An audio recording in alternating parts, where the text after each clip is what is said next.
আসসালামু আলাইকুম ওয়া রাহমাতুল্লাহি ওয়া বারাকাতুহু। কাছের এবং দূরে যে যেখান থেকে আজকে এই ভিডিওটি দেখছেন শুনছেন সকলকে অসংখ্য ধন্যবাদ।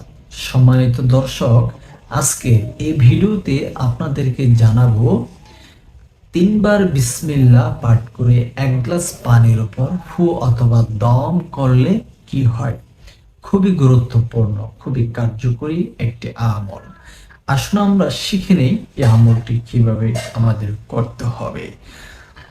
এই আমলটি করার জন্য সর্বপ্রথম আপনাকে পবিত্রতা অর্জন করে নিতে হবে অজুর মাধ্যমে।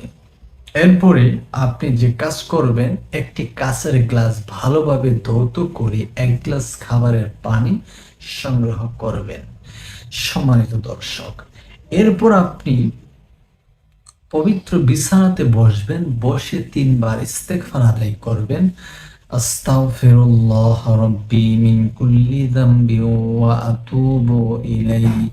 আস্তাগফিরুল্লাহ রাব্বি মিন কুল্লি যামবি ওয়া আতুবু ইলাইহি। আস্তাগফিরুল্লাহ রাব্বি মিন কুল্লি যামবি ওয়া আতুবু ইলাইহি। এরপর তিনবার দুরূদ শরীফ পড়বেন। আল্লাহুম্মা সাল্লি আলা মুহাম্মাদ ওয়া আলা আলি মুহাম্মাদ কামা সাল্লাইতা আলা ইব্রাহিম ওয়া আলা আলি ইব্রাহিম ইন্নাকা হামিদুম মাজিদ। আল্লাহুম্মা বারিক আলা মুহাম্মাদ ওয়া আলা আলি মুহাম্মাদ কামা বারাকতা আলা ইব্রাহিম وعلى آل إبراهيم إنك حميد مجيد। সম্মানিত দর্শক, তিনবার ইস্তেগফার, তিনবার দুরুদে ইব্রাহিম পাঠ করা কমপ্লিট হয়ে গেলে এক গ্লাস পানি আপনার হাতে নেবেন। আপনার হাতে নিয়ে আপনি পাঠ করবেন বিসমিল্লাহির রহমানির রহিম। এক গ্লাস পানির উপর একটি ফু দিবেন। আবার পাঠ করবেন বিসমিল্লাহির রহমানির রহিম। আবার ফু দিবেন। এবার পাঠ করবেন বিসমিল্লাহির রহমানির রহিম।